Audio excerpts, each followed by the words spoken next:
Assalamualaikum waa Ndinaat assalamualaikum waa Yoff si kaddu kenn ci ñi dëkk Ndinaat maa ngi yëkk sama kaddu man président Faray quartier Ndinaat di bëgg ñu partager la nga xam ne moo ñu fi indi muy lan ay nit ñu dëkk Ndinaat ñu tudd seen bopp réseau des acteurs pour le développement du quartier ñoom ñoo initié li nga xam ne ci lañuy judd nii muy lan ku ne développement defe naa am nga yéene ci sa dëkk te buñ na Yoff quartier bu ne dañ ciy bay sa waat comme ça développement Yoff door a ñëw da tax na ñu ngi saluer vraiment seen initiative bii damay wax rek dëkk moom bu développé defe naa acteur u dëkk bi ñoo koy développé danaa mag suñuy mag ñi bay nañ seen waat bañ ci tolloo suñuy ndijaay itam bañ ci tolloo bay nañ seen waat yéen ñi nga xam ne yéenay door a ñëw il faut ngeen marqué seen empreinte te ci ngeen ne ba képp koo xam ne da nga dëkk Yoff war ci roy te incha allah daañ ci roy parce que lu baax dañ koy wëjje def naa ci loolu ngeen ne système de pavage su fekkente ne moom ngeen bëgg a def defe naa defal ngeen ko ñëpp ndaxte ndëkk fii ci Ndinaat ku ne Ndinaat ne ay suuf d'autant plus que fii nga xam ne fi la ñuy defee émission bii fii tund la woon ay suuf rek la woon tund bi lañ jël yóbbu ko fële xam ne mooy aéroport te maintenant suuf si ndëkk ñoom ñoo dëkk mais yéen a ngi bay sa place comme ni ma ko waxee encore une fois développement ci ngeen ne ànd leen ak ñëpp wala képp koo xam ne bëgg na ñëw bu leen tëj porte yi defe naa bu ma juumul am ngeen ay kees boo xam ne nit ñi daal ci mën a dugal contribuer tant soit peu bu kenn xeeb loo xam ne woom nga war a dugal ci si dëkk bi te nag nit bu lay jàppale daf la ciy fekk yéen seen tuut ku ne bu dee dërëm 1 million 100 francs dugal ko ci comme ça kuy ñëw fekk leen ci am nay Wave bu ngeen dugal am na Orange Money bu leen tàyyi lii du affaire Ndinaat yëpp def leen ko mbiru Yoff ndaxte nag bu ngeen paree rek beneen quartier dana ñëw nag te loolu bu ko quartier yëpp defee incha allah defe naa Yoff encore une fois defe naa moo si bénéficié dëkk nag su fekkente ni ñëpp dañu jëm wutse ko am na luñ ca séntu yàlla nañ ko fekk te defe naa ci ngeen ne vraiment au nom des Faray quartier Ndinaat yëpp maa ngi jéggalu di leen baalu waaw di ñaan yàlla vraiment seen li ngeen ne nii yàlla nañ si yàlla jàppale vraiment maa ngi leen di jaajëfal macha allah kontaan nañu te mag ñi def naa bu ñu dellu sa woon vraiment duñu defaraat seen toogaay jërë ngeen jëf.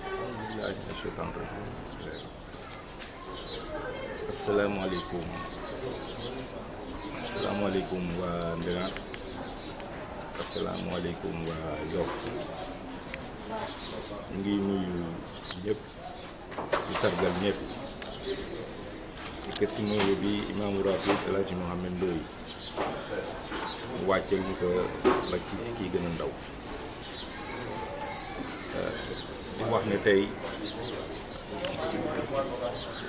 di wax ne tey dañu am mbégte bu rëy a rëy mën naa wax ne su suñu existence lii ñu gën a neex bisu tey bii si la ndax nit amul lu dul dëkkam ginnaaw moom ak njabootam amul lu dul dëkkam àddina bi fi mu toll nii actuellement àddinay ndaw la dëgg yàlla def na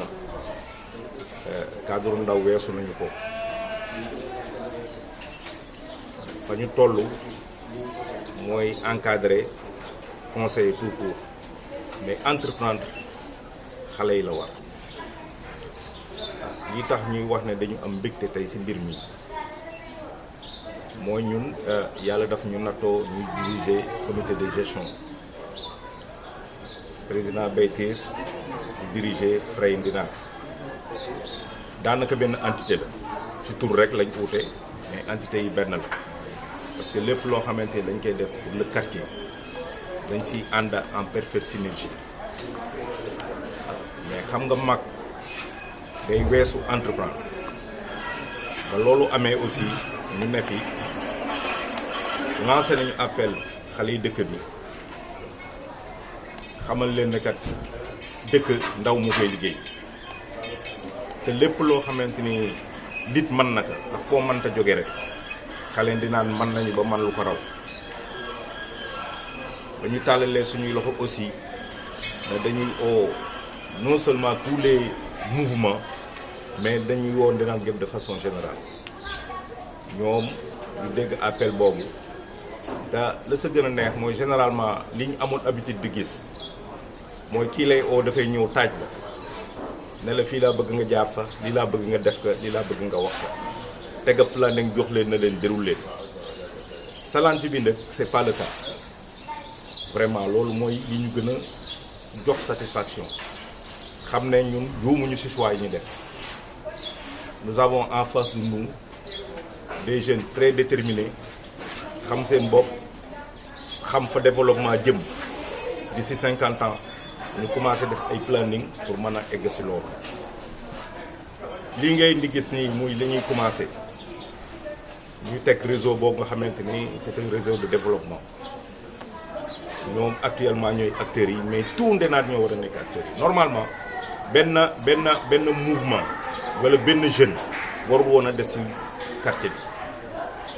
c'est l'occasion de les appeler tous xam ne réseau bi yaatu na ku ne am nga ci sa place te ñoom lii nga xamante ne mooy lii essentiel bi mooy teg nañ jalons yi ba pare les jalons de développement teg nañ ko te incha allah du taxaw. xamante ne ñoo ko xelaat ñoo ko concevoir ba fi mu nekk nii ngi jëm ci mise en œuvre kenn jàppalewul lu dul ñun la ñu man rek mooy ñoom fu ñu toll ñu ñëw accompagner leen accompagnement bi nag ku ne xam na nan lay demee mooy indil sa xelaat boo amee astour nga dugal ko ci ñun loolu rek moo ñu war mais ñoom vraiment teggil nañu ay xalaat teggul nañu entreprendre donc ñu leen di remercier vraiment am nañu satisfaction bu baax a baax ci yéen tey jii ndëkk la nga xamante ne moom la ñu bëgg a defar nii dafa war a nekk un déclic de développement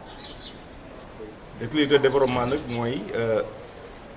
actuellement Sénégal dafa am fu mu toll dafa am ñaari mbir yu dugg muy l'acte 3 jóge ci acte 3 bi mooy la territorialisation des politiques publiques andi la communalisation intégrale maanaam bu njëkk bi mooy état la mu manoon mënatu ko day jege nit ñi ci seen ay gox pour que ñoom ñuy mën a jël seen développement en charge et daal di leen jàppale bu ko mënee beneen bi mooy communes yi c'est des communes de plein exercice kenn dootu leen xalaatal kenn dootu leen jox ay moyens lépp ñoo koy defal seen bopp loolu kay état mooy génn na loo xam la sa des nag mu ñun ñoo war a ànd xam ne lépp loo xamante ni waaye daf koy def sa quartier yaa koy defal sa bopp bu la état fekkee nga dem bu la mere fekkee nga dem mais la war mooy boo xalaatee ñëwal ne man lii laa am nga commencé ku ñëw fekk la si te satisfaction bi gën a rëy mooy loolu fa lañ toll nii réseau bi jog nañu indi seen ay moyens teg ko pour am xalaat vraiment defaraat dëkk bi yépp ba mu daj pavé ko def reboisement bu ñu xoolee garab yi mu ngi fii déjà matériel baa ngi fii sur place donc xaaruñu kenn loolu rek doy na vraiment loolu satisfaction bu rëy la parce que développement nit ku ne yaa war a def sa personnalité bopp nit ku ne lépp looy def yaa war a jóg entreprendre sa bopp mais doo jóg rek tàll de la amee boo politique baaxul loolu ndaw du def noonu ndaw day wane boppam mooy su lu ne mën naa ñëw wane bu télé ñu xam ne dafa télé ñu accompagner donc maintenant yéen wan ngeen ñu aw yoon ñun mag ñi wan ngeen ñu aw yoon donc léegi satisfaction bii gën a rëy nag mu ngi noonu en tout cas dinañ def lépp loo xamante ne mën nañu ko wala fépp foo xamante ne mën nañ fa def pour jàppale leen te xam ne lii ngeen di def ni ñun ngeen ko defal ak suñu njaboot dëkk nag day avancer percée de voie bi dafa am lu mu indi mooy totalement dinaa dafa il est totalement maintenant désenclavé waaw loolu nag bu loolu amee ñoom ñu ñëw taxaw la sa des mooy ñun ñu xam ne dëkk une gestion communautaire moo ko yor mooy képp ku ne tu as le devoir et le droit joxe sa doole ak sa man-man pour le développement du quartier. te loolu nag liy embellir dëkk bi nit lu mu ñàkk fa mu lu mu am fa muy defaral war nag taaral ba ku ne boo fi jugee nga respecté ko parce que mun loo génn ñu ne tey jii kii mun li mu sol nii rafet na bon kii li mu def nii këram gi rafet na fa mu dëkk cadre ba demeewul noonu loolu def naa loolu rafetul développement dañ koy encadré day tegu ci ay normes waaw donc daal vraiment man maa ngi leen di gërëm waa réseau bi yéen ñëpp maa ngi leen di sant yéen def ngeen li war a def li ci des mooy waa Ndenane te bu ñuy wax Ndenane dëkk c'est la jeunesse lii ñu mën a def ne bu leen yaakaar ne lépp teew na dañuy def un lancement bi c'est à partir de lancement ñu wax leen ne projet bi fii lañ fi bëgg a jëm dañu bëgg a vraiment pavé Ndenane gépp loolu nag dafa demander lu bëree bëri loolu ñuy wax synergie des actions mooy kii am ñaar dërëm na indi ñaar dërëm kii indi suuf na indi suuf kii mën a xelaat na indi xelaat pour que Ndenane mën a ànd ensemble vraiment daal maa ngi leen di sant di leen gërëm vraiment xaw naa gudd mais di réitérer rek suñu appel yi xale yi Ndenane génn leen ngeen participer ci action de développement nit day bëgg boppam nekkul ci solo wala lekk bu neex cadre de vie bi ak environnement bi c'est la parce que façade bi dafa am solo bu ñuy natt kenn du ko natt ci mais dëkk ba nan la mel fu ko mag ñi bàyyi woon ak ñun la fa lañ ko yóbbu ñun ñii ñu suñu génération jëm suuf bari na loo xamante ne mënoon nañ ko defuñu ko yéen vous avez le temps d'observer pour les manquements yi am ci dëkk bi ngeen xam ne yéen a ko war a def ñun dañuy ñëw en appoint rek accompagner leen mais yéen a war a xelaat yéen a war a entreprendre bu desee lu dul ay moyens rek bu boobaa nag ñun ñu jokk indi si li nga xamante ne moom lañ si appuyer te loolu nag di si oon dinaan jéem mag ak ndaw bàyyiwuñu kenn maam Amar Diène mii mag si dëkk bi sax bàyyiwuñu ko na si dërëmam dugg ba si kii gën a ndaw donc daal maa ngi leen di sant en attendant di leen gërëm vraiment si opportunité yi nga xamante ne offrir ngeen ko Ndenane parce que lii opportunité bu rëy a rëy la macha allah yàlla na yéen yàlla fay merci beaucoup. salaamaaleykum waa Ndenane salaamaaleykum waa Yoff waaw tey dañ fa tase woon mooy réseau des acteurs du développement de Ndenane ñu doon def suñu journée de lancement reboisement ak pavage projet bi nag dañ ko nasoon il y a de cela 2 mois ay jeunes créé réseau bi nag jeunes yu engagé ñoo si nekk te réseau bi fermé wul réseau boo xamante ni dafa ubbeeku képp koo xamante ni da nga yëngu si sa développement dëkk muy quartier bu mënti doon Ndenane Yoff ak yeneen quartier yëpp yaa ngi si biir réseau bi yàlla def nag projet bi nekk suñu premier projet boo xamante ne moom lañ nas ñu doon ko def tey di si oo ñëpp góor ak jigéen mag ak ndaw képp koo xamante ne sa développement quartier soxal na la ñu ngi lay oo si projet bi pour nga ñëw jàpp si. salaamaaleykum waa Yoff salaamaaleykum waa Ndenane ñu ngi nuyu ñëpp di sant ñëpp waaw comme niñ ko waxee rek tey jii dañu amoon benn réseau boo xamante ne nii say dañ ko def pour développement de Ndenane et de Yoff en général di def benn appel rek appel bi mooy que ne niñ ko waxee rek dañuy woo ñëpp te ñu benn porte dañuy woo général jeunes Yoff yëpp la ñuy woo surtout nag jeunes yi Ndenane kon te mbir bi Ndenane lañ ko sosé Ndenane lañ koy commencé dañuy woo waa Ndenane gëpp di woo ñëpp te jëluñu kenn ay porte ñaan ñëpp di jóg jàpp si liggéey bi surtout nag suñu mbokk yi mool yi ñoo ngi woo ñëpp di woo ñëpp di woo koñ ñëpp ñu préparé dañ xam ne ñoom ñëpp dinañ ñëw si ñoom ñun de xeebuñu dara xeebuñu dërëm ba fu mu mën a yem lu waaye am daal ñoo ngi lay taalal suñuy loxo xeebuñu suuf xeebuñu ciment xeebuñu ndox liñ bëgg daal mooy jeunes yëpp jóg jàpp si développement dëkk bi ndax pavage doonu loo xamante ne lu yomb la ñëppaa si mën a jàppa pour ñu bëgg a àgg fi ñu bëgg a àgg mooy lan développement Ndenane mooy lan Ndenane changé xar kanam te yaakaar naa ne ndëkk loolu jafewul bu ñëpp jàppee daal incha allah dinañ àgg fi ñu bëgg a àgg di leen nuyu di leen gërëm. asalaamaaleykum asalaamaaleykum waa maa ngi nuyu ñëpp ku ci nekk ci turam ak santam di leen ziar di leen wax nag suñu mouvement bi ngeen ñëw jàpp ci dooleel bi surtout jigéen moom yaakaar naa ne bu mu bopp rek loolu luy taxaw lay doon sama mbokku jigéen ñi maa ngi leen di ñaan yéen ñëpp ngeen ñëw ci suñu mouvement jàppale ñu dooleel ñu loolu lañu bëgg daal yéen jigéen ñi yéen ñëpp moo nekk suñu ginnaaw di leen lancé nag suñu programme bi pavage bi sukkali ndanaat defar ndanaat loolu ku ko dégg ku ne war nga si mën a génn jàpp ci dox ci loo si mën rek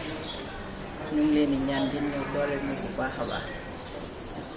waa salaamaaleykum waa Yoff ñu ngi leen di nuyu di leen ziar gannaaw bu ñu jëlee nuyoo bi rek jox ko xalifatul muslimin ñu ngi koy jël ko rek jox ko ki nga xamante ne mooy imam Mouhamed Ndoye tey nag réseau des acteurs de développement bu Ndenaat ñu oote woon bu Yoff sax laay wax parce que bu ñu nee Ndenaat rek Ndenaat mooy kër Yoff ñoo oote woon tey pour des journées de lancement si benn projet bu ñu taxawal muy projet pavage et reboisement ci biir loolu ñu ciy tàllal loxo bi ñëpp yàlla def na depuis des mois ñu ngi liggéey waxtaan nañ na su kilifa yi ñëpp waaye comme lancement la tey dañuy oote bi nag dañu koy commencé si kilifa yi nga xamante ne ñoo nekk ci dëkk bi di si jiital xalifa bi ñu jiitalee xalifa bi ak alul bayti rasul gépp di si teg imaam yi ulama yëpp borom ndomb tànk yi di si teg borom dëkk bi nga xamante ne mooy maire bi di si teg képp koo xamante ne kilifa nga si dëkk bi ñu ngi lay oo si projet bi nga xamante ne réseau du développement ñoo ko taxawal du Yoff muy pavage ak reboisement tey la ñu def lancement bi te incha allah rabbi ñaan nañ yàlla fii si kanam ñu commencé pavé mbedd yi ndax dañu bëgg Yoff changé xar kanam ci biir loolu nag ñun rek mënuñu ko def yéen it rek mënu leen ko def ñun ñëpp ñooy joxante loxo rek bu ko defee taxawal projet bi di wax ne nag bu ngeen xoolee affiche publicité yi numéro yaa ngi ci képp koo xamante ne da nga war a participer ci Orange Money wala Wave am na numéro yi ñu dugal képp koo xamante ne da nga bëgg a rencontrer réseau bi ñun ubbil neen suñuy porte ñëpp di oo ñëpp di wax ne lii ñu taxawal nii kat Yoff moo tax ñu taxawal kat di sàkku seen ñaan di sàkku seen dimbal di nuyu ñëpp di ziar ñëpp di wax. asalaamaaleykum waa Yoff asalaamaaleykum waa Ndenaat particulièrement di nuyu suñu autorités yi ñu fi nekkoon yokk jëmm suñu bés lancement bi di yokk jaajëfal tamit ñu àndal si réseau bi yëpp ñëpp nekk ay jàmbaar nekk ay weer dox si suñu projet bi di projet pavage ak reboisement wu Ndenaat donc contexte projet bi si lay ñëw man maay Mbour di présenté wu maa chargé wu commission scientifique bu réseau bi ñu ñëw ci contexte pavage bi ndax gis nañ ne suñu dëkk yi notamment Yoff plus particulièrement Ndenaat dañu am souci pour débarrasser wu ndoxu taw ak suuf bu ñu sonal moo tax ñu am initiative créer projet pavage pour jàppale dëkk bi pour ruissellement ndoxu taw yeeg ak dindi aussi jàppale nit ñi pour dindi suuf si ci mbedd yeeg yooyu donc de ce fait ñu tànn kon yi xam ne pour le moment ñoo gën a prioritaire par rapport ak le drainage des eaux ñu gën a facile à drainer les eaux parce que dafa bëri ay points am na ay points bas yoo xam ne dañuy soxla moom boobu ay système de canalisation donc pour le moment si lancement lañ ne pour yokk visibilité ñu commencer par les points yi nga xam ne ils ont des points ont des pentes naturelles yoo xam ne dañuy drainer ndox mi facilement d'un point A vers la mer de ce fait ñu choisir des types de pavage aussi en fonction taayu koñ yi ak accessibilité koñ yi parce que am na koñ yoo xam ne dëkk bi xam na charrette mënu fa dugg nit rek fa dugg yoon nañu fa def ay pavé yu xam ne épaisseur bi 4 centimètres lay varier ñu teg ko sur du sable déramblé bu fekkee comme par exemple dañ nekk ci koñ yi nga xam ne charrette dafay dugg oto dugg fa camion dugg fa ñu def des pavés beaucoup plus résistants di varier di épaisseur bu 8 ba 10 centimètres ñu teg ko sur des sables bien compactés nga xam ne ëllëg ci biir tamit bu fekkee dafa am ay travaux Sénélec wala SDE ñu doon contrainte dañuy ñëw tegg pavé yi def travaux bu ñu paree tegaat pavé yi loolu mooy woon objectifu réflexion boobu. bu si topp tamit gis nañ ne suñu dëkk bi dafa manqué verdure moo tax ñu inséré waale ci reboisement daanaka kon yi nga xamante ne am nañ possibilité am garab wala fleur ñu dem si kon yu nekk pratiquement buntu kër bu nekk implanté fa benn garab am si aussi suivi boo xam ne régulièrement dinañ ñëw di xool garab yi na la tëddee ndax garab yi stressé wul di yokk arrosage yi comme ça ñu yokk verdure si kër yi ndax liñ daan gis bu njëkkoon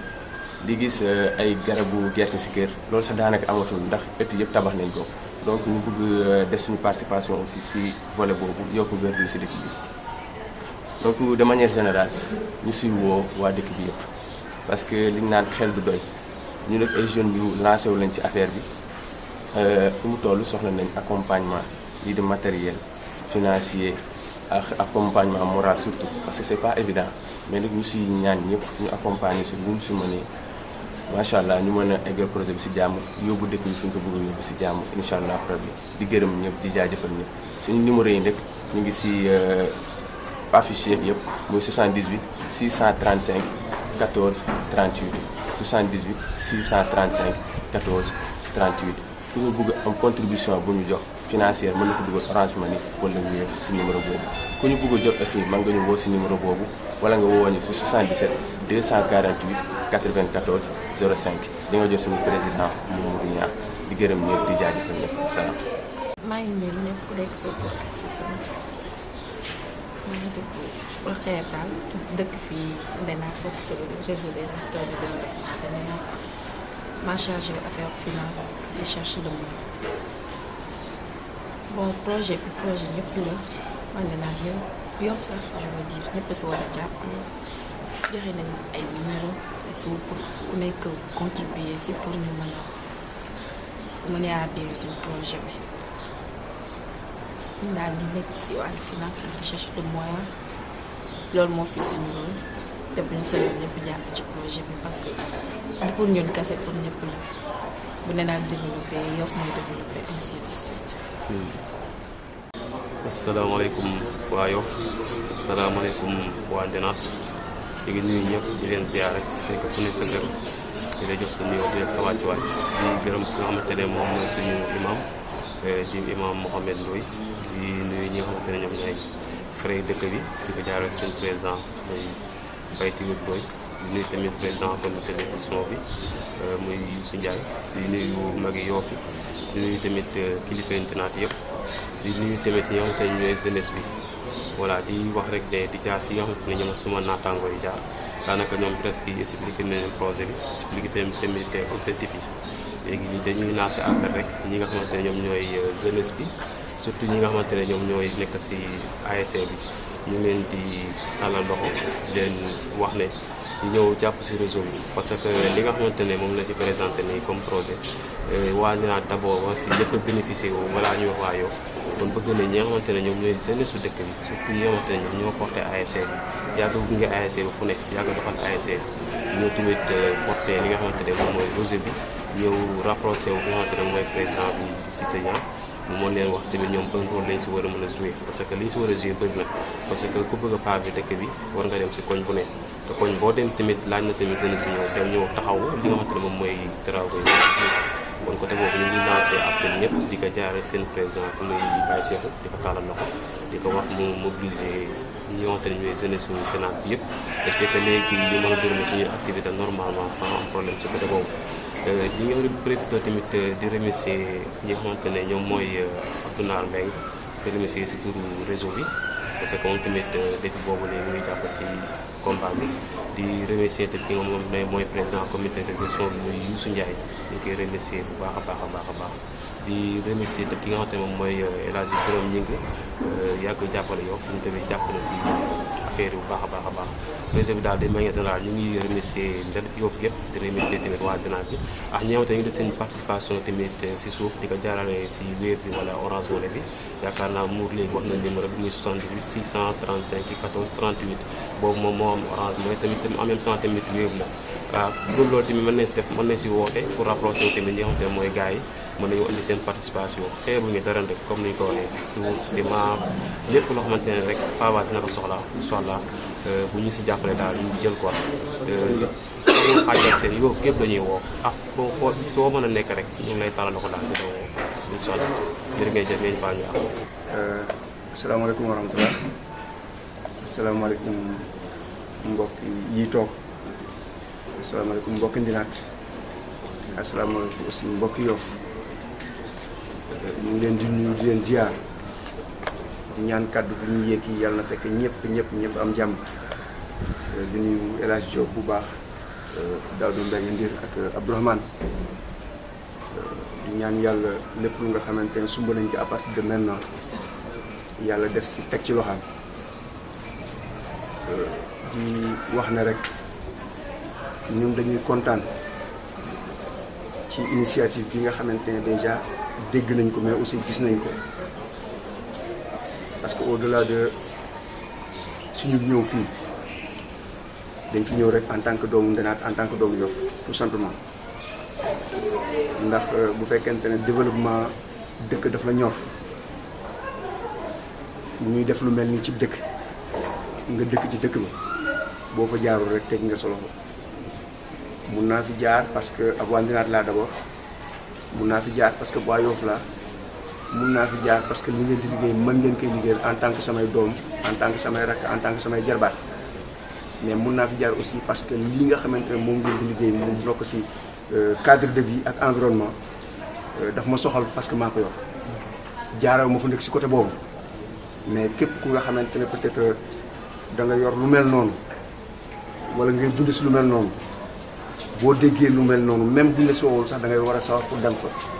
d'autant plus que muy ay doomu Yoff ay doomu Ndinaat yoo xamante ne ñoo jóg pour yëngatu ci loolu te ñu ngi leen ci remercier bu baax en tout cas di ñaan yàlla may leen wér yàlla may leen xéewal yàlla may leen jot bi ngeen ko yeggalee. may wax ne rek li nga xamante ne moom ngeen di def nii ngeen yaakaar ne da ngeen ko def rek pour taaral dëkk bi c'est pas que da ngeen ko def pour taaral dëkk bi mais da ngeen ko def pour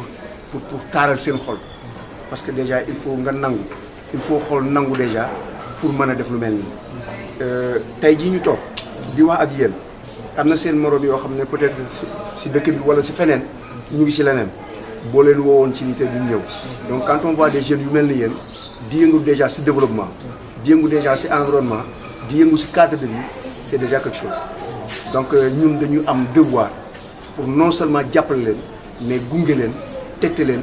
fépp fu nga xamante ne jàpp ngeen ne mun nañ fa dem pour yéen danañ fa dem pour yéen c'est une occasion déjà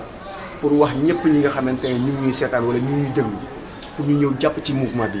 parce que quand on dit mouvement des acteurs pour le développement de Yoff c'est pas que Ndinaat la intéressé donc il faut élargir comme ni ngi ko tuddee dans Yoff il faut élargir et tout un chacun dans Yoff nekk homme de développement war na mun a ñëw jàpp ci liggéey bi nga xamante ne moom ngeen di liggéey parce que liggéey boo gis aussi am na fu muy commencé du jóg a jóg rek ñu ne dañ koy tas naa Yoff yëpp kenn kii am initiative bi kenn lay doon woo ñeneen ñëw fekk si donc un mouvement dafa am fu muy déparé liggéey aussi dafa am fu muy déparé mais j'aimerais bien que ngeen élargir que dans tout Yoff dans tout le périmètre communal mu doon aéroport ba mu doon jàmmalaay mais comme déjà on a commencé par là ñun dañ ciy sant yàlla en tant que Ndinaat vraiment di leen remercier di ñaan yàlla doon leen wér en tout cas moi en ce qui me concerne waxuma si dara lu ma nekk mais en tant que Alassane Mbengue bu dëkk Ndinaat quand vous aurez besoin de moi ak lu mu mën a doon wax leen ma lu ma ci mën dinaa ko def lu ma mën a woote dinaa ko woote en tout cas ñu ngi woo képp ku nga xamante ne personne de développement wala personne de ressource nga dans Yoff nga ñëw si mouvement bi jàppale xale yi pour ñu mën ko élargir allahumma salli ala sayyidina Muhammad wa sallam maa ngi leen di gërëm. A'uuzu billahi mina shaytaani rajiim bismillahi rahmaani rahiim mbokki Ndinaat mbokki Yoff ñu ngi leen di nuyu di leen ziar di leen baalu àq di leen baal àq jël nuyoo di ko teg ci loxol suñu grand yi fekk vraiment di rafetlu taxawaay di wax ne ni ngeen ñu woo dañ fiy taxawee ñaari tànk bi ci jiitu mooy dañu dëkk Ndinaat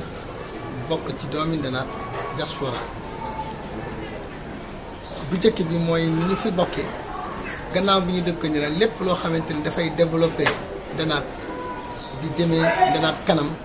suñu loxo nga ci biir rawatina ndëkk ñu ñëw fi représenté le président Ndiaga Ndoye man maak Ndir Mbengue ñu ànd vraiment ñëw représenté doomi Ndenaat diaspora di rafetlu seen taxawaay te ku xam waa doomi Ndenaat diaspora xam ne lépp lu Ndenaat di def seen loxo ngi ci biir di wax ne di leen gërëm di leen sant parce que ay acteurs de développement ngeen te gis naa ne seen taxawaay rafet na ci dëkk bi ni ko sama grand bi waxee léegi rek mu nekk loo xamante ne lu rafet la ñu koy rafetlu aussi waaye nag du mën a guléet parce que Ndenaat mosul doxe nen lu dul nii ñi fi toog ñepp ku ci nekk rek sa maam ba sa bàyyi daana tooge nii ci pencu Ndenaat ñuy wax Ndenaat di doxe ak nu muy développé donc suñu demee ba puso bi des ci ñun ñu ngi ñaan yàlla subhanahu wa taala yàlla bu mu yàqoo ci parce que magi Ndenaat kat nii lañ daan toogee di ko waxtaane xool lépp loo xamante ne dina jëmee Ndenaat kanam rek bàyyi woon nañ ko xel su ma ñëwee ci côté doomu Ndenaat diaspora ñoom dañu nekk bitim réew comme ni fa yeneen doom yi sénégalais yi nekk mais rawatina doomu Ndenaat diaspora seen xalaat ak seen bëgg-bëgg yëpp mooy ñun Ndenaat doxe te macha allah ñu ngi félicité aussi vraiment maire bi nga xamante ne ak son excellence monsieur le président Abdoulaye Wade astafurlah Macky Sall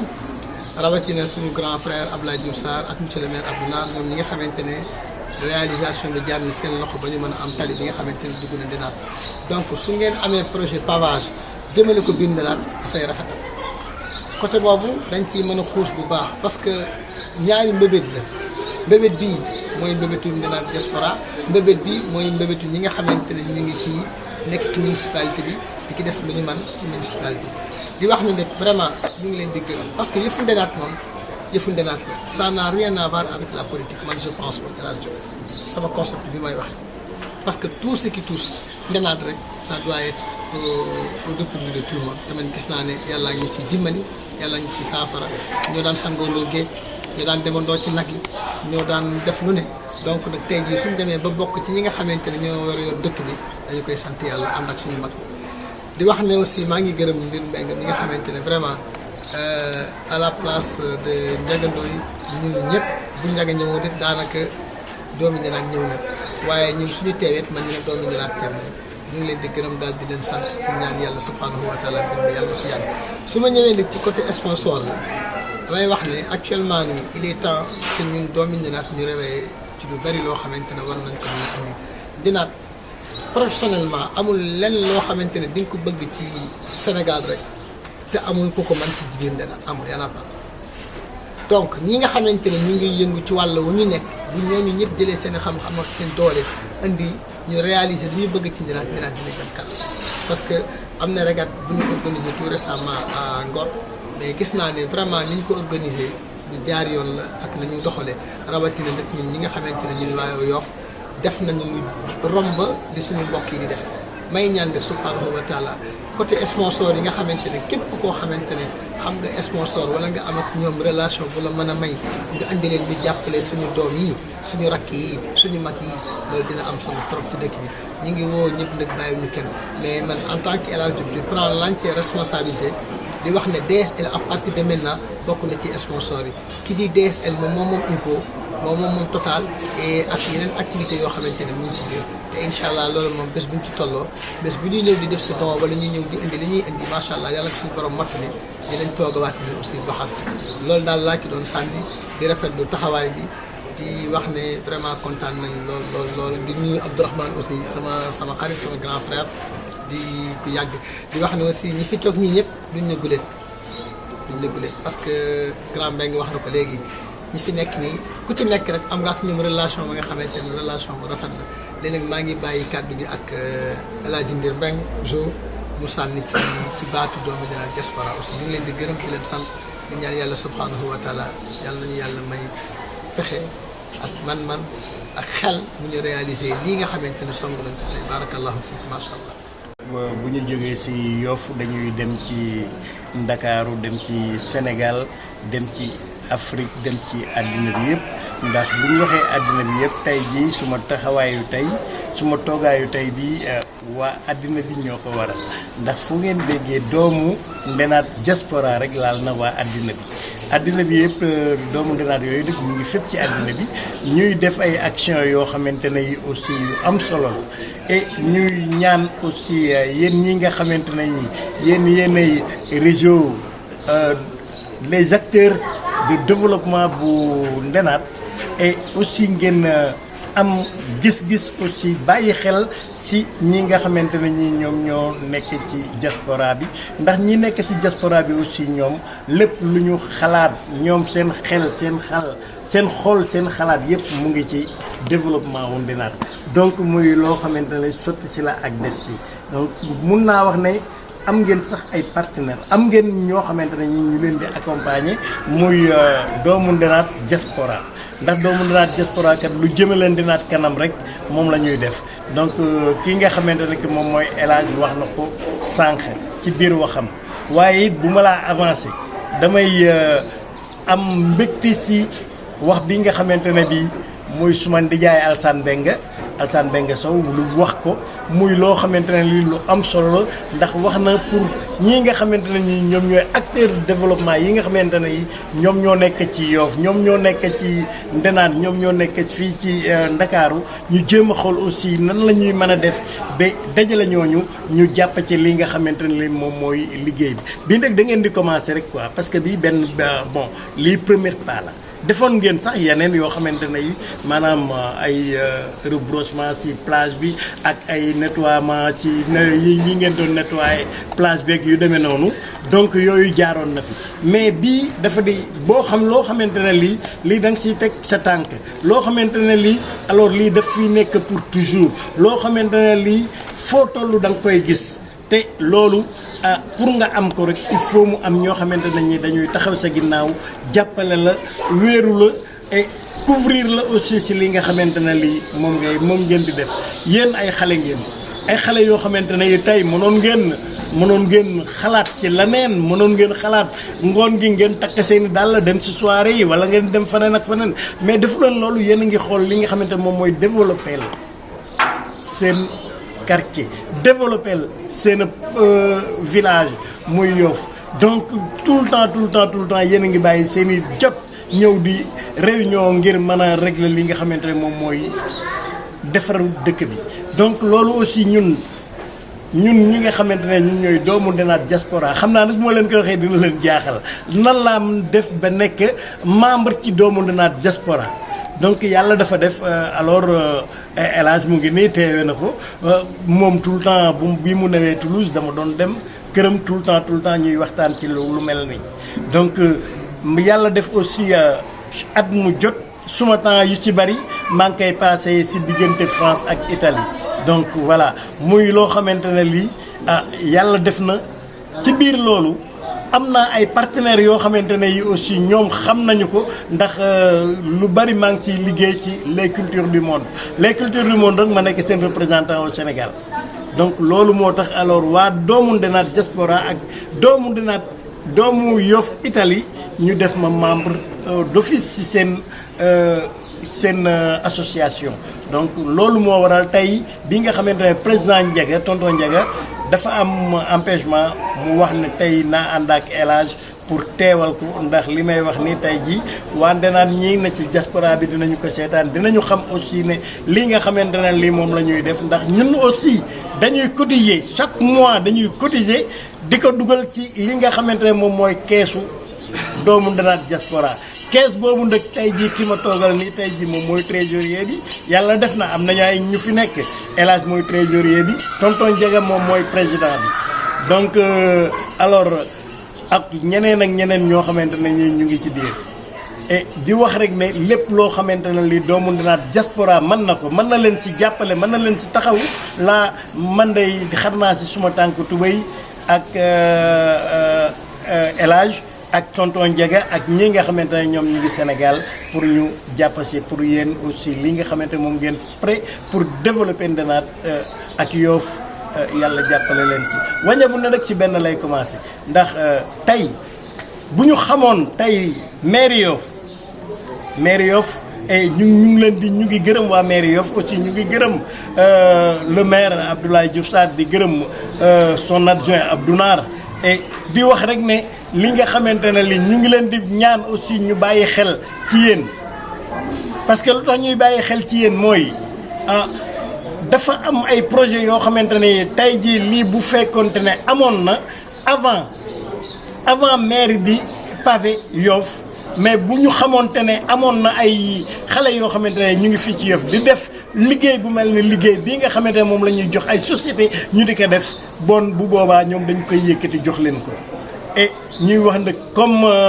tonton Alassane Mbengue yow yaa fi teew ñu ngi lay ñaan alors nga dem expliquer kilifa yi nga xamante ne ñoom ñoo nekk ca mairie ba bu ñu mënee may ko suñuy rakk may ko suñuy doom yi nga xamante ne ñoom ñooy liggéey bu mucc ay bi ci Ndenaat ñoom ñu mën ñu jàppale aussi bu fekkente ne mën nañ ñu jox sax ay marché yu ñuy mën a pavé aussi pour ci dëkk bi loolu aussi dina gën a dundal ñoom seen mouvement bi nga xamante ne bi moom la ñu yor donc di wax rek wax dëgg yàlla ay xale ngeen bëgg ngeen ñu leen jàppale il faut aussi ñuy wax di yuuxu pour kilifa yi nga xamante ne ñoom ñoo fi nekk pour ñu mën leen jàppale donc wax dëgg yàlla sant nañu leen gërëm nañu leen te aussi ñu ngi leen di accompagner ci liggéey bi nga xamante ne bi moom ngeen tàmbali di ko def fii nga xamante ne fii moom mooy Ndenaat te xam naa ne incha allahu rabi du yem Ndenaat salaamaaleykum wa rahmatulah barakaatu jërë ngeen. asalaamaaleykum maa ngi nuyu suma rakk yi nga xamante ni moo nekk ñu suma kanam gannaaw nuyoo bi nag ñu leen di ñaanal si li nga xamante moom ngeen yëkkati nii parce que yëkkati li ngeen yëkkati nii yaakaar naa ba c'est pas la première fois bi mooy yaakaar naa suma juumalee deuxième ngeen yëkkati lu mel nii parce que boo nekkee si waar bi yaakaar naa ba kenn du la si oo gis naa ne nag boobu yéen depuis yéen a ngi si waar bi yéen a ngi essayé di chaque fois yéen a ngi yëkkati pour développer le quartier gannaaw loolu nag ñëpp xam nañu ne li nga yëkkati nii bon du lu oyof lu diisaay bi mu diis la man foofu lay jaar pour lancer un appel à travers Yoff à travers Ndenaat à travers Yoff à travers Sénégal gi yëpp ba si ginnaaw Sénégal képp koo xamante ne kii yaa ngi gis koo xamante ne yaa ngi gis vidéo bii bu dee dërëm ba million loo si mën nga ñëw jàppale ñu si li nga xamante moom ñu yëkkati nii parce que du loo xamante ne lii bu jaaroon ba jaar yoon dañuy toog rek croiser les bras di xaar ñi nga xamante ne ñooy état ñëw nañu ay fan ngeen koy teg xaaru ñu si ñu leen di woo si loolu di ñaan rek ñëpp ñëw jàpp si bi nga xamante moom mu ñu yëkkati nii xeebu ñu dërëm ak kenn xeebu ñu billion ak kenn su waaye mën a jàppale ñoo jàppale bis bi wasalaamaaleykum wa rahmatullah. waaw ayca salaamaaleykum waa Yoff maa leen di nuyu di leen gërëm di leen sant waaw di nuyu Mamadou Niang nga xam ne moo ma invité fii pour ma mën ko fekkee di rafetlu tamit seen taxawaay ci dëkk bi di rafetlu tamit projet bi nga xam ne réseau des acteurs du développement de Ndenaat ñoom ñoo ko initié mu nekk pavage ak reboisement mu doon ñaari éléments yoo xam ne ay éléments indispensables lañ pour ab dëkk mën a développé pour ab localité mën a yàgg kon nag bu dee dañu initier lu mel noonu fii si Ndenaat du ñu mën lu dul accompagner daanañu ànd fu bari nag ñoo nekkandoo woon ci comité de gestion bu Ndenaat ma nekk secrétaire moom mu nekk adjoint ñu daan fa liggéey bu rafet 4 ans ci ginnaaw lu mel ni pavage yi yàgg na fa jóg ku su mel ni Papa Gana Samb tamit yàgg na leen gunge ci lu mel nii ba tey ñoom ñuy jël seen responsabilité pour mën a def lancement pour programme bi mën a def pavage bi nag lu ñuy rafetlu la parce que dafa ñëw à son temps lu waroon a mën a am la bu yàgg a yàgg mais ñoom bi ma leen déggee ñuy wax wàllu pavage ci fii nii boobu déggaguma lan mooy PACASEN mooy ñi nga xam ne ñoom ñoo yor pavage yi am ci communes yi par le biais des collectivités territoriales ren jii nii rek bokk ak année yi ko jiitu 130 millions la PACASEN jox waa Yoff commune bi pour ñu mën ko def pour waa Yoff bu dëgg kon bu jaaroon yoon ñii war nañ ci mën a gis seen bopp mais nag place publique yi rek laa gis ñu di ko def lii ngeen def nag initiative bu baax la parce que bari na ay acteurs de développement yu nekk Ndenaat ñoo xam ne yàgg nañ ci def seen xaalis si lu ma fekkee si lu ma yëg ñu daanañ leen jox ay dons yoo xam ne dina fa yàgg trop du mën a génn parce que dañ doon xaar avalu comité de gestion bi pour mën a tàmbali liggéey boobu kon bu ñu demee tey ba boole si lu mel ni reboisement dañu koy sant yàlla parce que xam nañ ne lu Ndenaat soxla la ginnaaw lu commune bi soxla ni ñu def tamit pour aider les eaux ni ma ko mën a waxee mu mën a ruisseler ba géej lu yoon la aussi parce que mënuñu nekk à quelque part de la mer Ndenaat di inondé loolu du yoon war nañu mën a wut canevas yoo xam ne dina jàll pavage bi tam dina dimbali nit ñi si lu bari na ay avantages daal lancement bi nga xam ne nag moom lañ si def pour faciliter ruissellement des eaux pluviales vers la mer désensablement bi embellissement de l'environnement lu am solo la parce que man en tant que candidat de la commune dafa bokk ci sama programme war naa wax ne Yoff mbedd yi war nañ ko def ay cocotier kër yi ñu botaniser ko maanaam def fa ay garab yoo xam ne day faj lu ci mel ni ay garab yu mango lu ci mel ni nebedaay lu ci mel ni garabu sapoti lu ci mel ni banaana lu ci mel ni corossol bu njëkk amoon na fi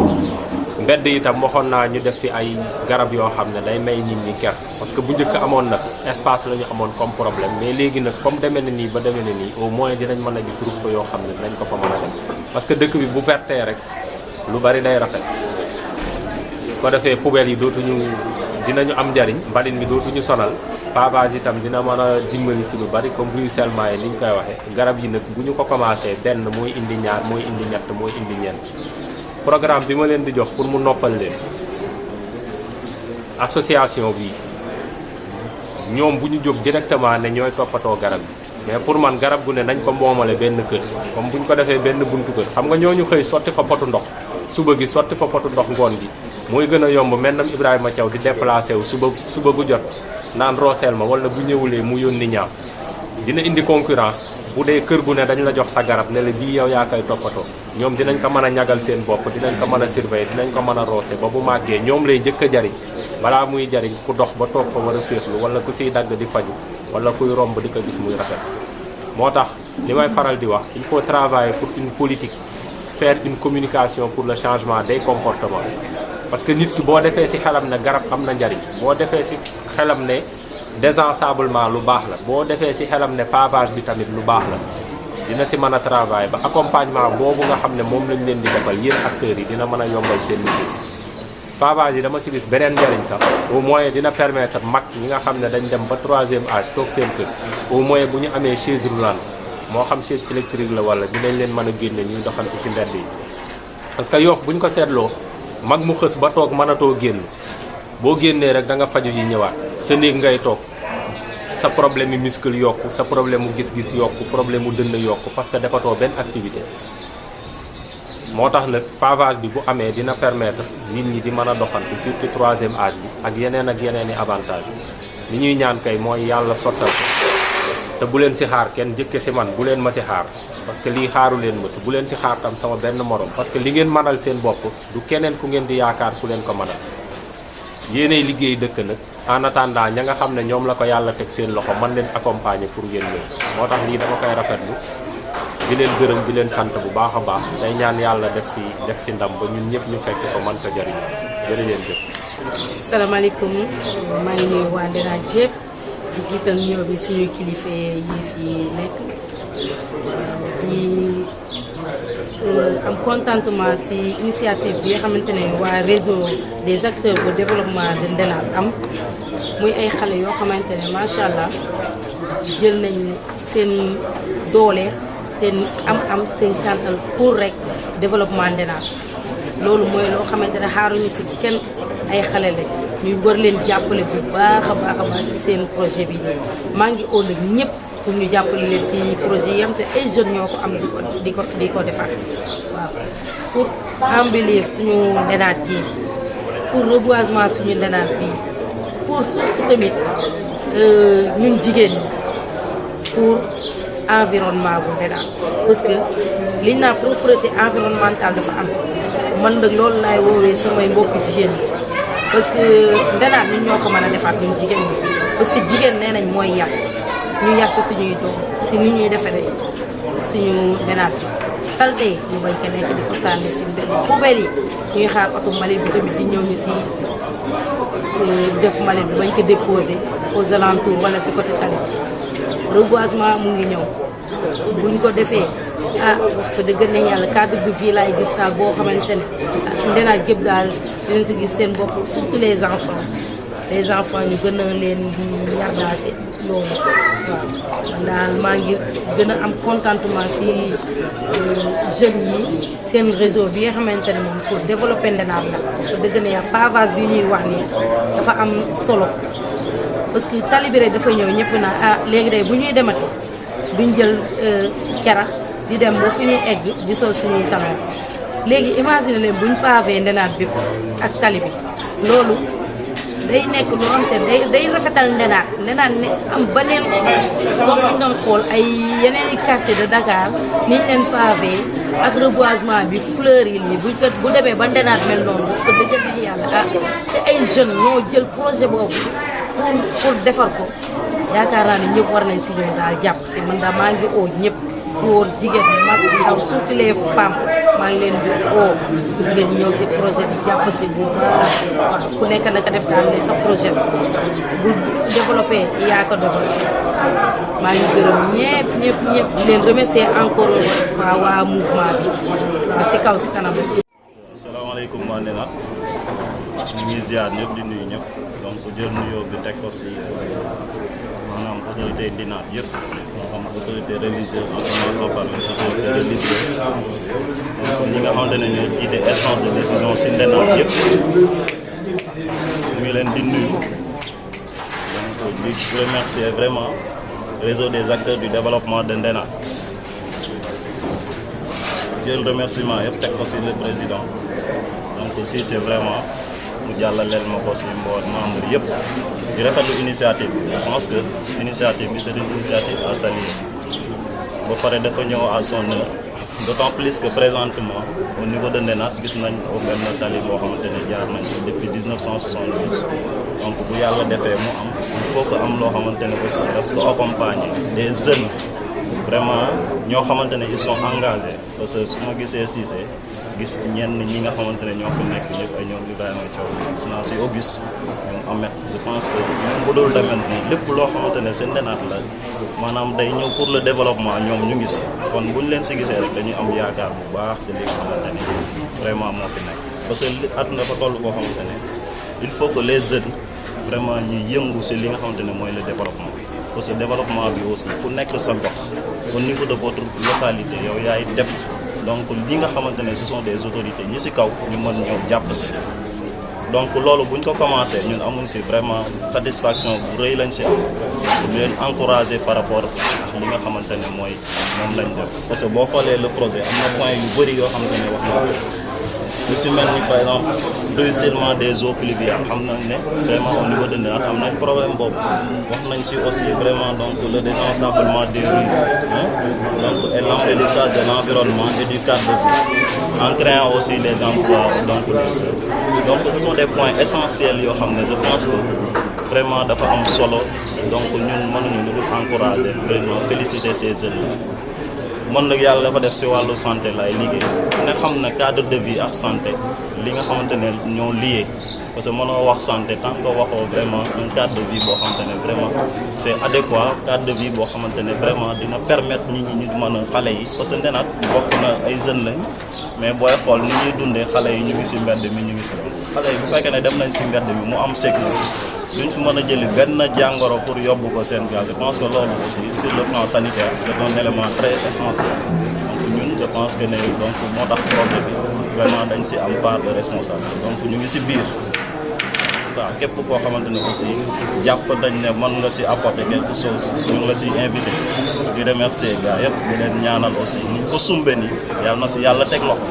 parce que yàlla rek moom moo ñu jàppale nit ñi pour que affaire bi mën a dem donc yàlla na leen jàppale bi jaay merci beaucoup. tey réseau bi li ko tax a jóg mooy dañ bëgg ñun jeunes yi nekk Yoff bëggatuñu gis Yoff ak ay suuf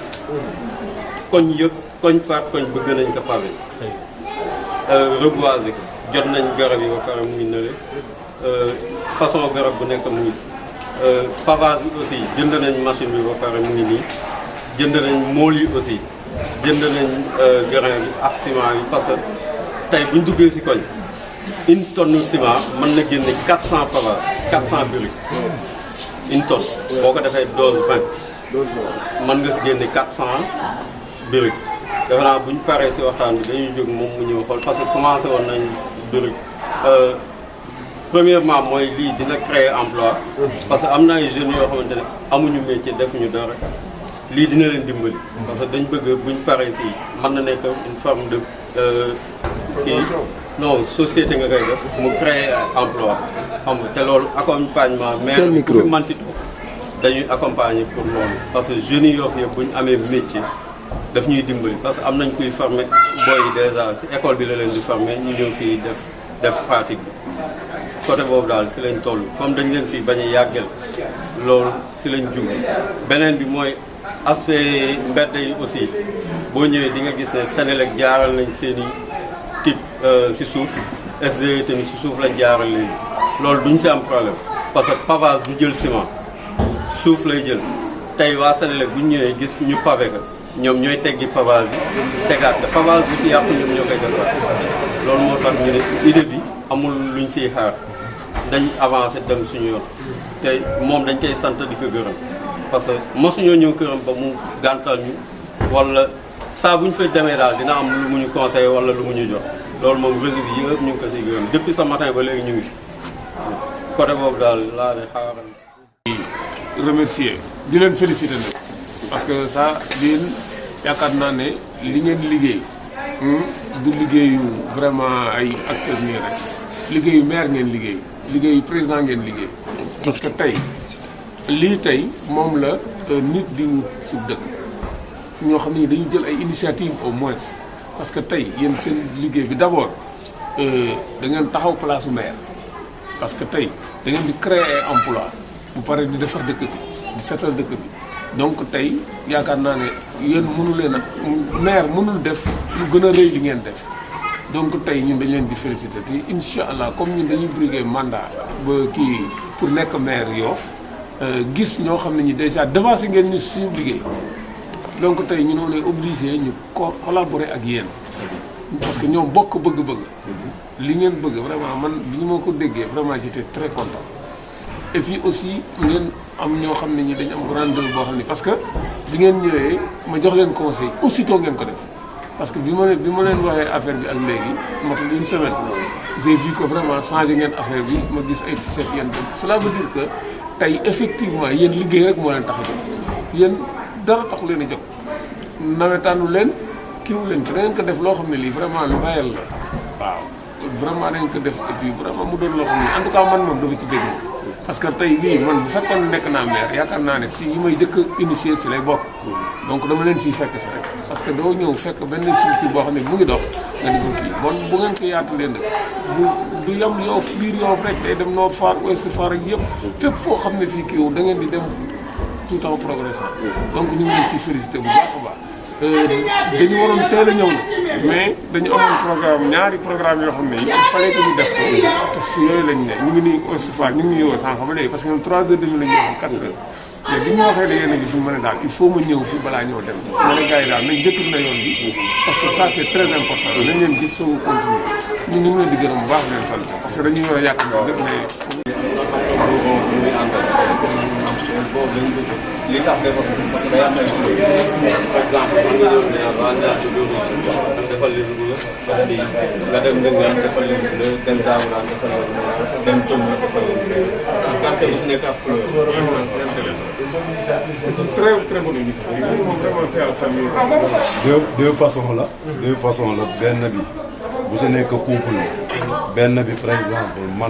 mën na dem ci mbedd yu yaatu yi boobu mu ëpp épaisseur am na boo xamante ni comme bii mën na dem si mbedd yu xat yi parce que moom moo gën parce que mbedd bu la gën a yaatu mu ëpp lu fa nit ñi di jaar kon foofu normalement brique bi fay dem dafa war a am doole dafa war a jóge bii mbedd yi sew nag épaisseur bi mën na fa dugg bu ko defee Sénégal bi en tout cas teel leen ko yaatal man li ma leen di demandé mooy teel leen ko yaatal parce que tey am na possibilité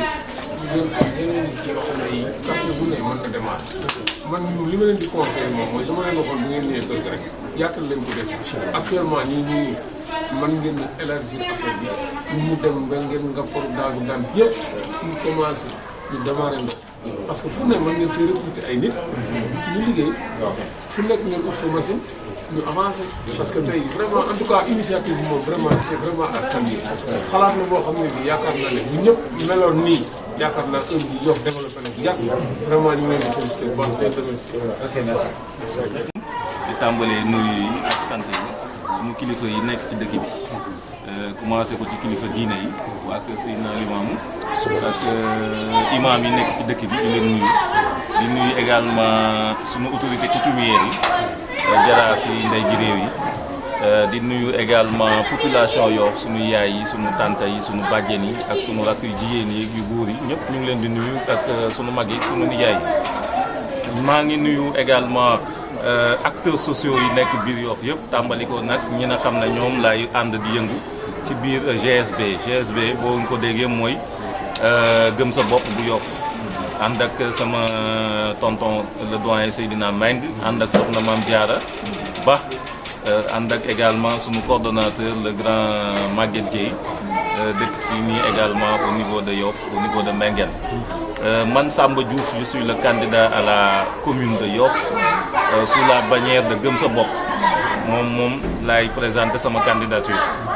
dëkk Yoff jànge fi amee fi sunu bac dem jàngi université nekk ay juriste mais également di jàngale droit di yëngu également dans le secteur bi ñuy wax en fait le secteur économique li ngeen di sumb nii liñ ciy tàmbali moom mooy sant leen gërëm leen di leen ñaanal ngeen daje ceeg tawféex daje ceeg taysiir te ngeen yeggali ba matal ñëpp mën cee gis seen bopp li tax ñu leen di sant c'est parce que lii ngeen di defaloo leen ko seen bopp ñëpp ngeen koy defal te dafa tombe dëppoo ak li ñuy wax développement local xam nga développement local buñ koy wax d'ailleurs yaa ngi wax waxu commande municipale dinañ ci dellusi parce que ñun dañu am un programme boo xam ne moom la ñu war a dem léegi nii buñ jógee fii rek dañ naan collu rek dem fële Ousmane Sembène si bibliothèque bi pour présenter fa suñu programme dañ ñoo woo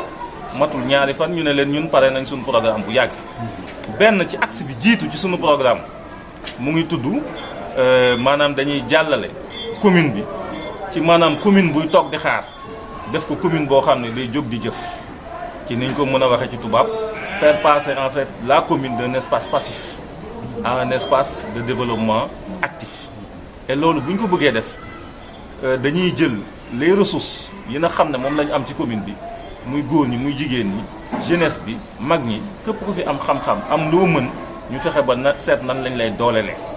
ci kaw loolu ñun lañ jël gëm sa bopp ci sunu programme ne dañuy créer li ñuy wax un consortium des métiers. consortium des métiers boo ko déggee moom mooy entreprise bu mag boo xam ne bépp kuy métier ku am métier ci Yoff muy ouvrier nga muy maçon nga muy comme lii ngeen di def na xam ne c'est un métier xam-xam la defar pavage ak nii ngeen créer seen machine bi muy pêcheur ak loo mën a doon muy mécanicien dañuy jël dugal la ci biir consortium bi lan mooy finalité bi mooy bu ñun nekkee maire y a une commande communale mooy li nga doon waxu marché public yi ñun dañ koy jël prioriser les acteurs locaux yi nga xam ne dañu am le savoir-faire qu'il faut en respectant les règles de marché public parce que maîtriser nañ ko ñun on est des juristes d'affaires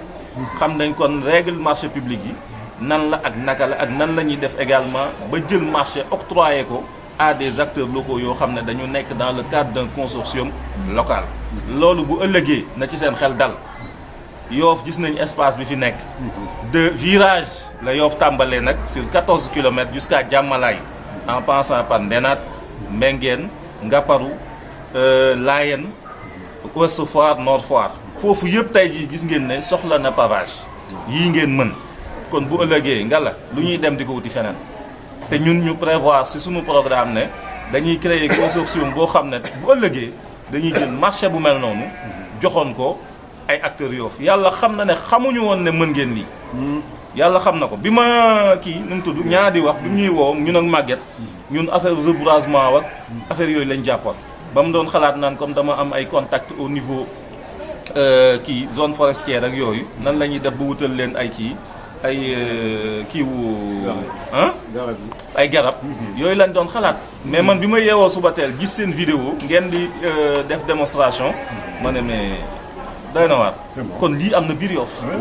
loolu nag bu ëllëgee na ci seen xel dal parce que si suñu programme la bokk te programme boobu ni ñu koy présenté jee bibliothèque bu Ousmane Sembène noonu lañ ciy jël léegi en version numérique yónnee leen ko ngeen am ko ci seeni téléphone ngeen xool ko léegi Max dina leen ko yónnee avant ñu fiy jóg ngeen vérifier ne li ñuy wax ah du ma ne dañ leen cee jiitu mais dañ cee ànd ko te li ngeen di wax nii aussi dafa tombé ak li ñuy wax l'axe 2 du PSE parce que ñun que ñu bokk ci nguur gi que ñu bokk ci kujje gi dañuy nangu li nga xam ne par exemple mooy suñu programme économique PSE mooy suñu programme économique programme bu baax la parce que programme la boo xam ne ña ko defar sax du ñu ñuy foog ay sénégalais yu nekkoon dans les structures ministérielles booy xool PSE boobu ci seen loxo la jaar am na lu ci baax li ci baax nag moom mooy axe 2 boobu ñuy wax le capital humain le développement du capital humain maanaam fekk ay nit yokku leen renforcer leen de telle sorte que ñoom ñu am sañ-sañ ak capacité defar loo xam ne day jëriñ ñëpp kon tey jii lii ngeen di wax dafay dugg ci biir axe 2 bu PSE Macky Sall waxu leen ko waaye yéen xam ngeen lan moo gën ngeen defaral ko seen bopp day dugg également ci li ñuy wax les OMD les objectifs du millénaire pour le développement objectif du millénaire yi li ci jiitu moom mooy le programme environnemental li ngeen di def nii c'est un programme environnemental reboisement créer ay pavage pour éviter également que suuf si di am fu nekk di dugg ci kër yi taataay di am loolu c'est un programme environnemental et ça fait partie également ci 9 axes yi nga xam ne moom la ñuy wax compétences transférées au niveau des mairies article 278 bu code des collectivités locales dafa prévoir 9 compétences transférées benn bi ma ciy lim ñaar mooy environnement beneen bi mooy le cadre de vie mais léegi nañ waxtaan yéen li ngeen di def nii duggul ci cadre de vie est-ce que duggul ci environnement mais yéen kan moo ko waroon def pour est-ce que amuloon keneen ku ko waroon def ku dul yéen nañ waxante dëgg bu ñu waxante woon dëgg rek article 278 loi boobu existé depuis des années waajaloon ñëpp nañu defar leen lii ci seeni commune cadre de vie bi lijjanti leen ko environnement bi lijjanti leen ko ba léegi amul yéen ngeen jóg di ko def kon ñun dañ naan leen waaw góor lañ leen di wax te xamal leen ne ñun aussi su suñu programme loolu da cee jiitu article yooyu may wax noonu dañ ko cee fàttali suñu bopp di ko fàttali képp nag koo xam ne tu es un acteur de développement local da nga bëgg a aspirer gérer mairie da nga xam ne bu ëllëgee loi dafa teg ci sa ndodd ne yow da ngaa am obligation defar lii yéen nag ay la yéwén ba ngeen ci jiitoo bu ëllëgee dañuy ñëw rek ànd koog yéen maanaam bërigo bu tegu ci kaw mbattal la ku leen puus ngeen dem ku leen puusul ngeen dem te incha allah dañ ko nar a ànd ak yéen ñu ngi leen di sant di leen gërëm di leen ñaanal tawfiq ak taysir salaamaaleykum wa rahmatullah. fas yéene ci dox te yaakaaru ci dërëm man damay dund yaakaar ci yéen ñi nga xam ne yéen a toog fii xam naa ñu ñëpp xam naa leen quand je dis xam naa leen ku ci nekk rek bu ma xoolee sa kanam damay xam ban famille nga bokk à commencer par kële ci gannaaw. micro mbéy nga sant. voilà ça se voit à l'œil nu. ce qui veut dire que ñun ñëpp xamante nañu. bon man nag sama présence fii day lu ma bett mais bettu ma bi ma ñëwee fekk la fi yow Mathieu sama xel dafa dal parce que déjà Mathieu man dama bokk ak moom ay kuréel yoo xam ne bien que mag la mais moom dafa taxawaayu acteur dëggantaan man dama koy boole ci ñi nga xam ne ñooy dynamisme tefesu Yoff quoi lépp lu fiy baax lu ne rek loxo mu ngi ci biir mu ngi dugg ci biir géej gi di génne saleté bi oo xale yi ñu koy jàppale loolu yëpp ñëpp lay jariñ ñëpp ko bokk loolu bu ma ñëwee nag fekk fii mu toog man damay sawar toog ci li ngeen di def nii te xam naa ne Yoff fii lay mujje ci pavage bi ak reboisement bi ngeen di def nii Yoff fa lay mujje bu ñu ñëwee nag fekk leen ngeen taxaw ñun ñu am programme boo xam ne dañu ko bokk ak yéen mais du ñu def lu dul di leen wax jërëjëf mooy comme ni nga Massamba waxee jërëjëf rek la ñuy wax topp seen gannaaw nag loo leen ñu soxlaayee lu ne mu des ci yéen boo leen ootee téléphone luñ ci man dinañ ci jéem quoi voilà noonu la demee voilà. ñu insisté saa su ne à ce que dañu wax ne Sénégal fi mu toll nii li ko war a mën a développer dëgg mi ngi si loxo ndaw yi donc il faut que jeunesse bi révolté wu maanaam bu ñu révolé wu juste pour dem jël li ñu moom parce qu'il est grand temps à ce que ñu pousse les vieux jël les choses en main. Bon maa ngi am leen loo xam ne maa ngi koy naqaru rek juste quoi mooy manque de communication bi. Parce que Niang bon c'est un ami c'est plus qu'un ami même c'est un frère à moi. Donc projet bi ñu nekkoon nii moom lu mu ne lu nekk rek damay informer chaque fois bon may vérifier l'information au niveau de GSB. Donc ñi xam li xew. Mais malheureusement il nous a très mal informé si lii nii. D'ailleurs tey suba xëy naa sax gis ay messages mais yàlla xam ne ba léegi léegi ma ko parce que dem ba 4 heures du matin la ñu tëdd. Donc li ñuy waxaat mooy nañ leen responsable rek prise de contact bi ñu def nii bañ a yem fii bu ñu mën a am par comme quelques numéros si yéen à chaque fois mënuñu échanger directement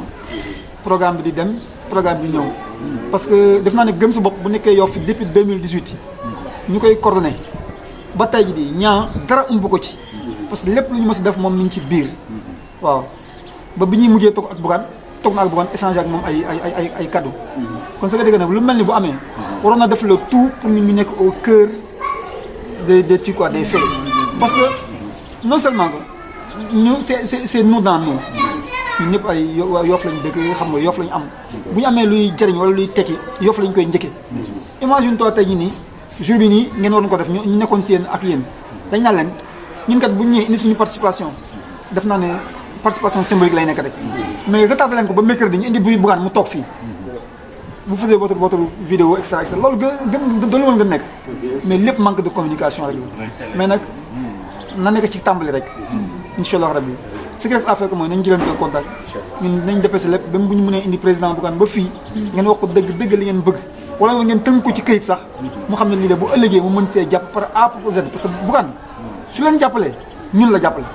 parce que ñun xeexuñ ñun Bougane taxul ñu rey suñu bopp fii Yoff moo tax ñu rey suñu bopp waaw te bu Bougane taxul ñu rey suñu bopp tey jii lu ñuy def dañ dem ne Bougane war nañ dem naat seet ay des jeunes qui ont de développement de léegi nu ñuy def day def ñun liggéeyanti wuñ ko li ñu liggéeyanti mooy Yoff moo ñu ñor dañu bëgg nag jël Yoff teg ko ci loxo jeune bi jeunesse bi ñu doxal parce que xam nga ne kon da ngay dem def benn affaire pay naa la non dina mais fii ne jeunesse bi ñoo xam ce qui se passe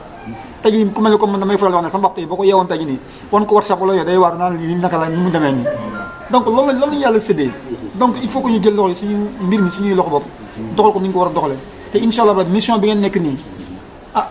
gis ngeen suñu programme de di ngeen ko gis lay bokk ak li ngeen nekk nii ngeen xool ba xam ndax ñun si lii lañ nekk wala nekk ñoon si lii te Niang aussi mën na leen si informer lu gën a leer ni donc lépp lu ñu si mën daal incha allah nañ ko si def asalaamaaleykum. di leen jaajëfal projet bi moom projet Abdouna la du ñu lay présenté moom daanaka xanaa ñeneen ñi rek ñu présenté leen ko ndax moom projet bi ñu ko initié depuis le début mu ngi si ànd ak ñun ñëw na fi du benn du ñaar du ñetti réunion ñu am ak moom loolu bu ñu si indi participation si xelam xalaatam ak dooleem moom dëgg-dëgg du projet bu ñu koy présenté xanaa moom compte rendu lañ ko war a defal mais pas présentation bu paree jox ko moom tamit mu wax si xalaatam ak fan la si toll donc pour ñeneen ñi si nekk woon rek si suñuy débat yi ñu doon am ak moom bon ay jeunes yu Ndinaat lañ ñu regroupé wu gis na Ndinaat war nañ ko mën a jox benn coup de pouce pour avancement parce que du dëkk municipalité bi moo mën a def lépp état mënul def lépp ndax amuñu xaalis dafa koy pauvre lañ nekk donc foog ñu am contribution ak coup de pouce société bi pour mu avancer te loolu lañ gis ne war nañ ko mën a def ñu initier projet wu pavage pour dimbaliwaale ruissellement des eaux bi ak projet wu reboisement bi donc depuis loolu ñu ngi siy dox lu bëree bëri te moom dëgg yàlla jàpp na si lu bëree bëri fu mu yegg nii moom tamit si la lu bëri bëri macha allah donc pour tey dañ defoon journée de lancement bi pour présenter waa dëkk bi fan lañ toll ak débuter les travaux donc tey commencé nañ confectionner jëndi machine pavage indi arbre pour reboisement yi am ay style de pavé en fonction mbedd Ndinaat yi xat yi ak yu yaatu yi donc bu ñu ko bàyyee moom mu wax si projet boo pare dinañ jóg présenter leen pavé yeeg tib yi fi nekk yëpp ak machine bi. merci ñu ngi leen di remercier di leen féliciter par rapport ak liggéey bi ngeen commencé di leen encourager aussi parce que je pense que comme ni ko Mourou waxee c'est un projet que nous suivons ensemble donc ñoom ñu leen féliciter bu baax initiateur bi ñu ñëw fi doon maa ngi ànd ak Asno yi donc des jeunes Ndinaat ñoo ko initié pour lancer un programme de pavage donc au niveau des ruelles de Yoff naa ñëw si parce que ñu ngi ànd ak Asno Modou Ndoye ñi nga xam ne donc mooy le coordonnateur de nos activités nekk un responsable politique fii si Yoff ñu ànd ak Issa Ndoye ñëpp xam nañ Issa donc engagement ak fi mu jaar si Yoff yëpp lépp luy développé je dis que Issa mu ngi si ànd ak ñun si liggéey ñu ngi ànd ak ni Babacar Mbengue Mbaye ñaangal chef de cabinet à l'ensemble des jeunes pour ñëw fekk sa donc lancement bu am solo bi nga xam ne tey moom la les jeunes di lancer pour commencer le pavage donc des rues. Je pense que Mour wax na ko c'est un projet qu'on a suivi ensemble